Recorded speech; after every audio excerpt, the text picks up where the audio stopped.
The Israeli occupation army continues to bomb Gaza after evacuation orders.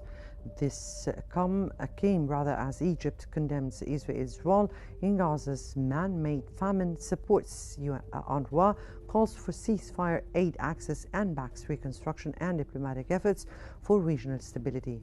And in Lebanon, Hezbollah cautiously welcomes Lebanon's cabinet endorsement of the army's arms monopoly plan, rejecting disarmament but supporting a national security strategy. Join our special coverage on Qnews, where we tackle the latest developments around the world.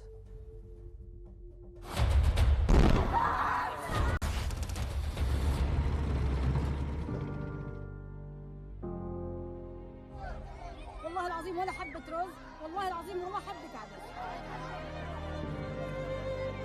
ما فيش أكل، ما فيش شرب، عندي بنت 2.5 صارت تطلع.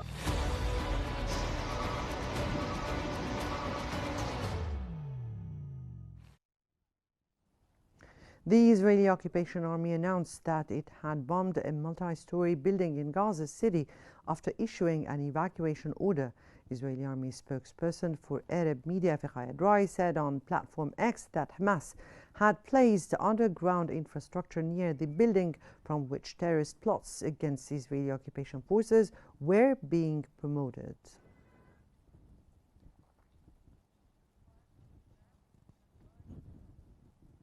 The Israeli army has ordered Palestinians in Gaza City in the northern part of the Strip to evacuate immediately without inspection, as it announced the expansion of the ground maneuver in the city as part of Operation Iron Sword 2, aimed at fully occupying it.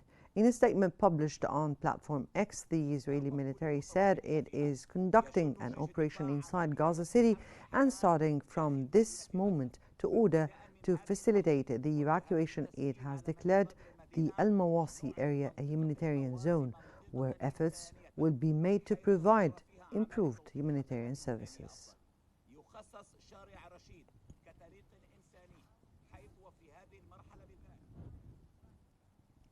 Egypt's Foreign Minister Badr Abdulati has declared Gaza's famine to be entirely man-made and a direct result of Israeli occupation.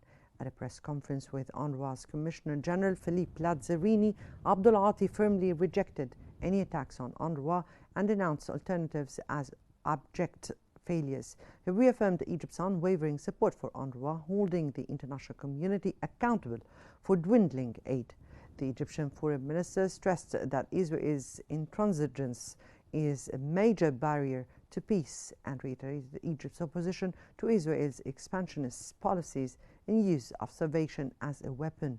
He emphasized Egypt's constant efforts to keep the Rafah crossing open for aid, noting Gaza's daily need for at least 700 trucks, and urged Israel to accept the Witkoff proposal endorsed by Hamas.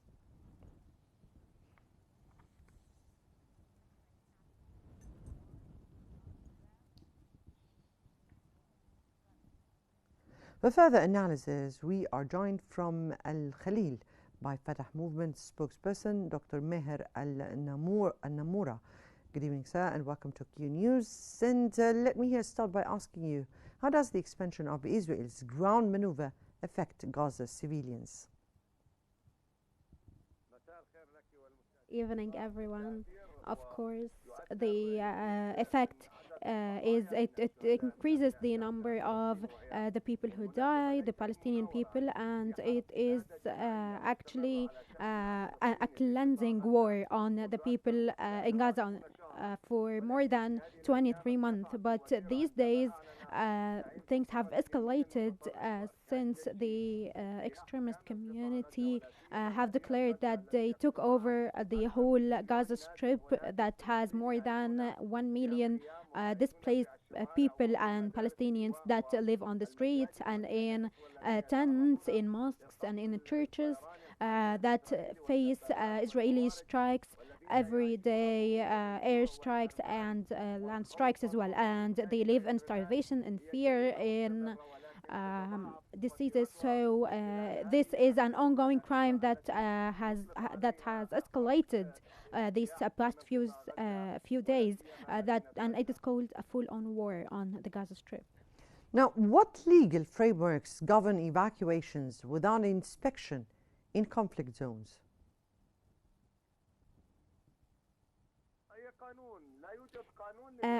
There is no law for the Israeli occupation. It is just killing, brutality, cleansing. There is an international law that governs the occupation countries that kill the civilians and takes over lands. There are uh, th- they have to provide them with the occupation has to provide them with food, water, etc. for people living under the occupation. But the occupation that we're talking about, there are no international community, no laws, no Red Crescent that are documenting what's happening and providing the civilians with their rights that they are entitled to according to the international law for the people who are living under the occupation in the Gaza Strip. And so we are sending a message to for the Red Crescent to start actually taking a stance to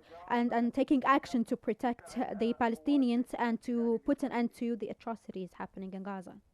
Now, how viable is the Witkoff proposal in ending hostilities and enabling aid? It is very clear that the American envoy has been working for a very long time, and it is just all talk and no walk. And so we need, after all this, to reach a ceasefire and to end this war and this genocide and to save the remaining people. But the only one capable of pressuring Israel and stopping this and putting a ceasefire is and so we are wondering how Israel and Iran's war stopped in about 12 hours. Why hasn't it ended in Gaza? We're not talking about a country against country. No, we have occupation arms who are fighting and having a war on civilians, on women, on children. Every day buildings are being destroyed, mosques, churches, schools, everything that could be destroyed is destroyed, and lots of people are being killed. And so we need the American government to stop the American veto that talks about a ceasefire and stopping the atrocities and standing or having the Palestinians back, but the general community and the veto are not doing anything. Now, how crucial is an immediate ceasefire for both aid delivery for the suffering Palestinians inside and at the same time hostage release?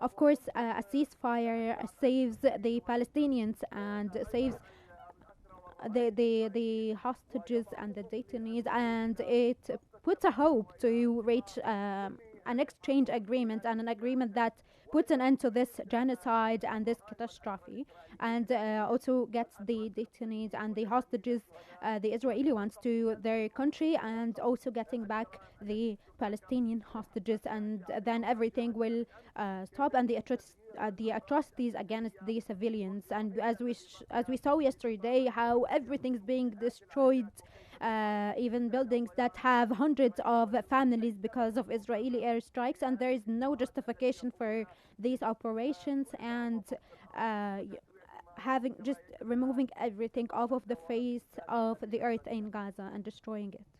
Now, how do aid restrictions by Israel exacerbate Gaza's humanitarian disaster?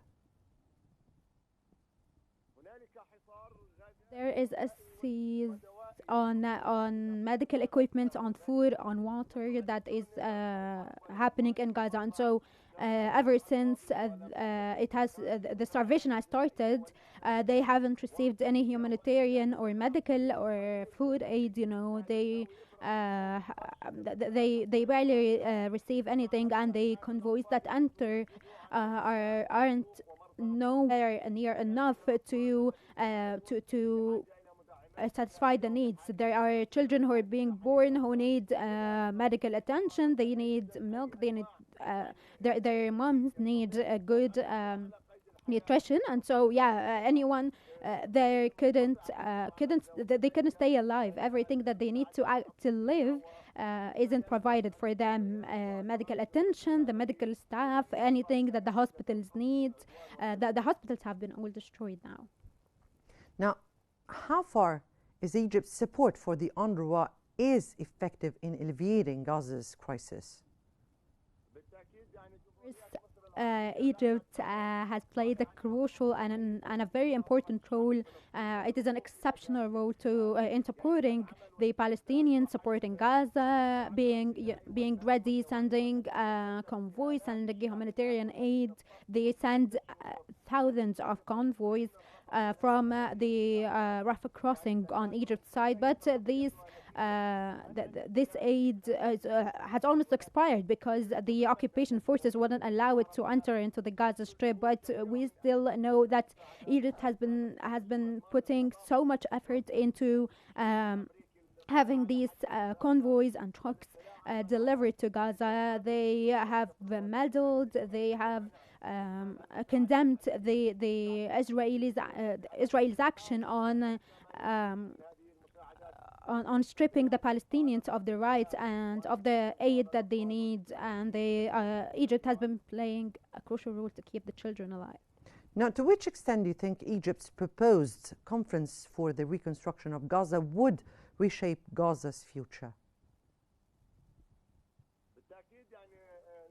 We are 100% sure that in the second that a ceasefire happens and the atrocities stop, and reaching or actually having this conference that Egypt and other countries have been working on to provide support, financial support for the reconstruction of Gaza will be very successful. And we are well aware that other countries and other people from different countries have been supporting Gaza and have been supporting the recognition of Palestine as a sovereign state in the upcoming meeting of the international community, like France and the UK. And so yes, this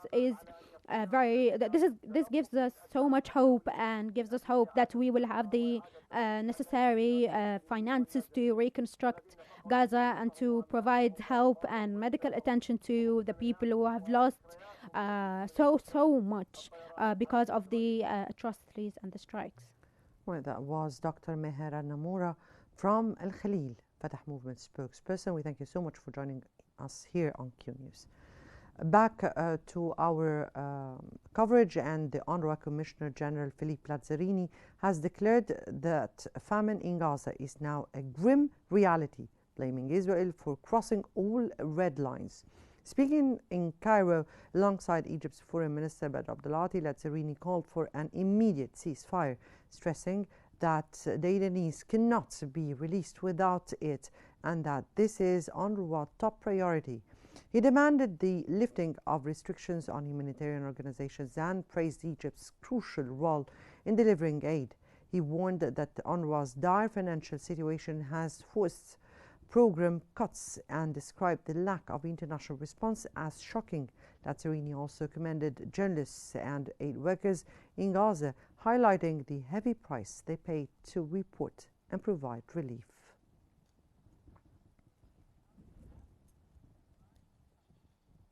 The United Arab Emirates has expressed full support for Egypt's ongoing effort to aid the Palestinians, prevent the displacement and achieve an immediate ceasefire to alleviate civilian suffering. The UAE condemned Israeli Prime Minister Netanyahu's statements about forcibly displacing Palestinians from Gaza, labeling them a dangerous continuation of occupation policies. The United Arab Emirates Foreign Ministry emphasized these calls violate international law and UN resolutions, infringing on Palestinians' inalienable right to remain and establish a sovereign state. reaffirming its firm rejection of all displacement attempts. The United Arab Emirates declared protecting Palestinian rights a moral, humanitarian and legal obligation, asserting that regional stability depends on a two-state solution consistent with international legitimacy.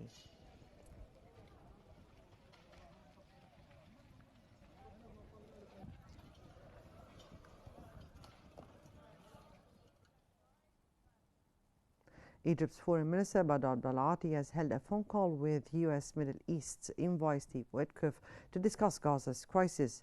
They focused on joint efforts for a ceasefire based on the U.S. proposal. Abdel-Ati stressed Israel's urgent need to accept the deal to reduce escalation, save Palestinian lives, allow humanitarian aid, and release detainees. He warned of Gaza's worsening humanitarian disaster, including famine, and condemned starvation as a weapon. Abdel-Ati also briefed Witkoff on Egypt's readiness to host an international reconstruction conference post-ceasefire aligned with the Arab Islamic plan. They additionally discussed advancing diplomatic efforts to revive Iranian nuclear talks for regional stability.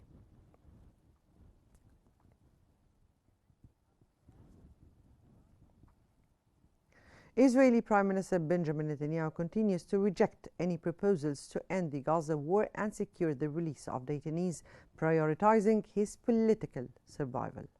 Former Chief of Staff Herzi Halevi and military leaders urged a one-step deal to free all detainees, enabling a decisive military victory over Hamas afterwards.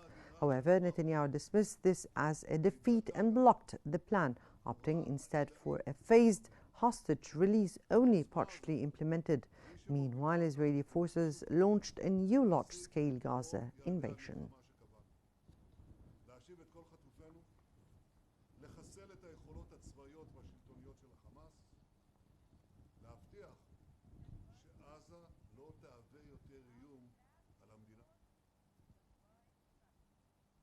And moving on to the latest developments in Lebanon, the Lebanese Hezbollah the Lebanese cabinets recently endorsed of Army's plan to monopolize arms as a chance to return to wisdom and restraint, aiming to prevent the country's descent into uncertainty. Hezbollah officials Mahmoud Qumati welcomed the government's conditional progress on U.S. proposal linking it to Israeli actions. Hezbollah rejects disarmament but expects the government to adopt a national security strategy. The Lebanese cabinet expressed support for the army's disarmament plan without setting a timeline, acknowledging the military's limited capacity in this area. This cautious stance reflects ongoing tensions surrounding Hezbollah's armed status within Lebanon.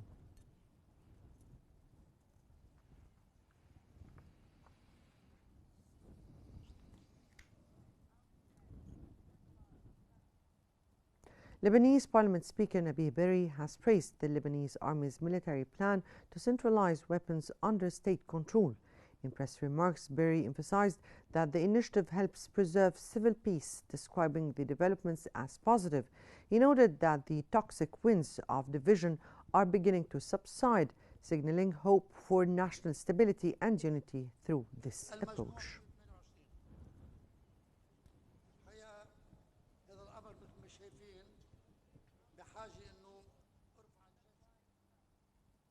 Lebanese Prime Minister Nawaf Salam has affirmed that the cabinet's decisions are clear and leave no room for misinterpretation. He emphasized that there will be no retreat regarding the monopoly on weapons. Salam confirmed the government's commitment to extending state authority using its own forces in line with the resolution of the August 5th session. This stance underscores Lebanon's firm determination to enforce state sovereignty and control over arms without compromise.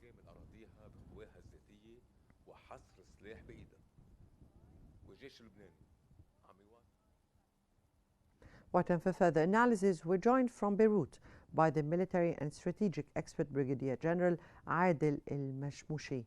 Welcome, sir, to Qnews. And let me start here by asking you, what are Hezbollah's main concerns about disarmament in Lebanon, and how does Hezbollah's conditional support reflect Lebanon's political complexities? Hello, everyone. Actually, there are two things that the Lebanese government has decided, which is having the arms be in the hands of the Lebanese government and the Lebanese army only.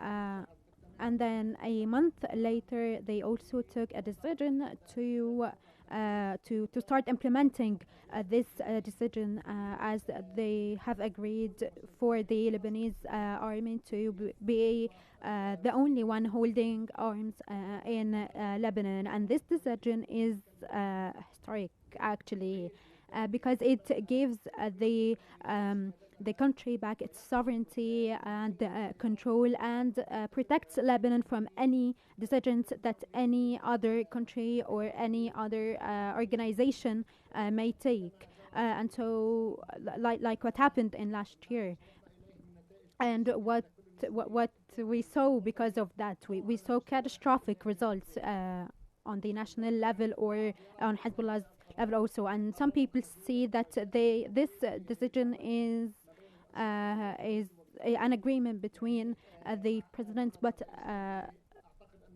actually I think that this is this what should have been done. Yes, this is 100% right, because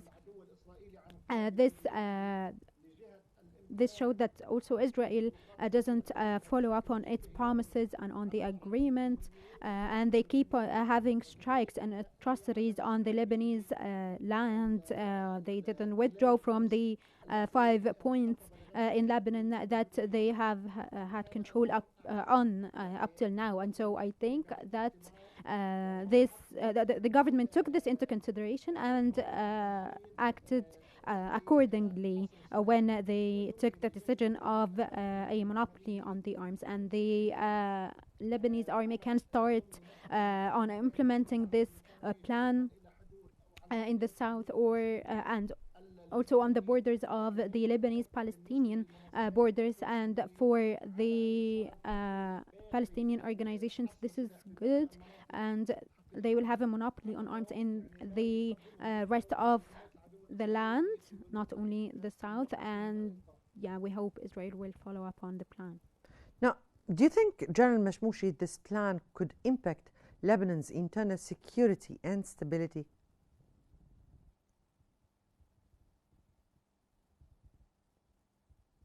This question, I think it is not supposed to affect it, even though there are some decisions from Hezbollah's side that are declared from time to time. But I also think that they know that there is a huge difference between their arms and their capabilities and Israel's capabilities. And so, yeah, with everything that's going on with the occupation force and with Israel, we don't want Israel to be able to take control again, or to continue its project and plan and to keep striking Lebanon. And so we don't want to leave a chance for this happening, either because of groups or some individuals from Hezbollah. And so, yes, this is it is very wise to disarm Hezbollah and to reach diplomatic results, and to go on with this plan, because Israel is taking advantage of its of the control it has, and of how much advantage they have and leverage, and so and also from the support of the USA. And by the way, the USA was supposed to, as a mediator and an observer on this agreement, it was supposed to be neutral, and so and act with Lebanon the same way it is dealing with Israel. But USA puts the benefits of Israel over any other countries, and so the USA is not being fair here.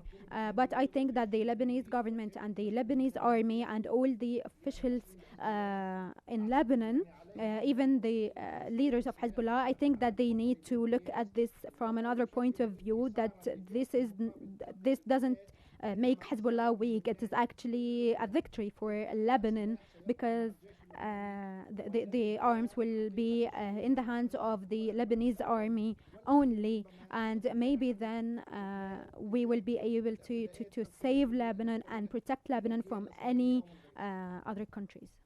Now, do you think, General Majmouji, here that Israel's actions are shaping Lebanese defense policies and capabilities? It is very normal that when strategic plans and defense plans are put for the country to put into consideration the challenges it's facing and the risks surrounding it. And so, yes, the Israel doesn't keep or follow on its plans or to any international laws, and they don't really care about any laws from some international organizations. And so this needs to be taken into consideration. I think that it is very important for the Lebanese government to work together to take advantage of their relationships in the USA. We see them as a friend, if even if they are allies to Israel, and also to take advantage of the relationship with the European countries, the Arab countries that have been putting a huge effort and supporting Lebanon heavily to restore the stability and the security in Lebanon. And so, yes, there is a regional benefit to keep Lebanon stable and secure. This is in their benefit as well. And so Hezbollah's role here is to look at the greater good and not to refuse the disarmament and give their arms for the greater good of Lebanon. Yes. And the regional stability and security, because we live in the same country and we have to protect this country from the risks surrounding it. But I was addressing the role of Israel's actions on the Lebanese capabilities or policies and their plans. No direct effect. But as I said, the Lebanese officials and the organizations, the legitimate organizations, they put into consideration the challenges that they are facing because of Israel. And so I think this is the great risk on Lebanon. Now, how does Prime Minister Salam's firm stance affect implementation prospects? I think that all the officials in Lebanon insist, and they actually confirmed and reaffirmed that the disarmament is a final decision, and they're not going back on it. They have talked like what happened in the cabinet. It is actually the government is actually in the hands of the cabinet, and so yes, they have taken a decision. They're not going back on it, and yes, the president even and the third day, I think he supports this decision, and his stance was actually rewarding, and it was a push to continue with this decision. And so I think that there is that if we exclude Hezbollah, everyone in Lebanon accepts and agrees to this disarmament decision. Most of the civilians, also of the Lebanese people, they think it is for the Hezbollah's disarmament is for the greater good, to restore stability and secure. And so yes, we have today some land that is outside of the government's control that Hezbollah have hands on. So Hezbollah has to actually be pro-country and to do what's best for the country's benefits, because then we could reach huge breakthroughs and with the reconstruction and everything. And so very clear here. That was Brigadier General Adel Al-Mashmoushi from Beirut, the military and strategic expert. We thank you so much for joining us here on Q News, and I guess that brings us to the end of our special coverage for tonight. Don't forget to follow Q News on YouTube, Facebook, X, Instagram, and TikTok at Q News EGY to stay informed. Many thanks for watching, and stay tuned for more on Q News.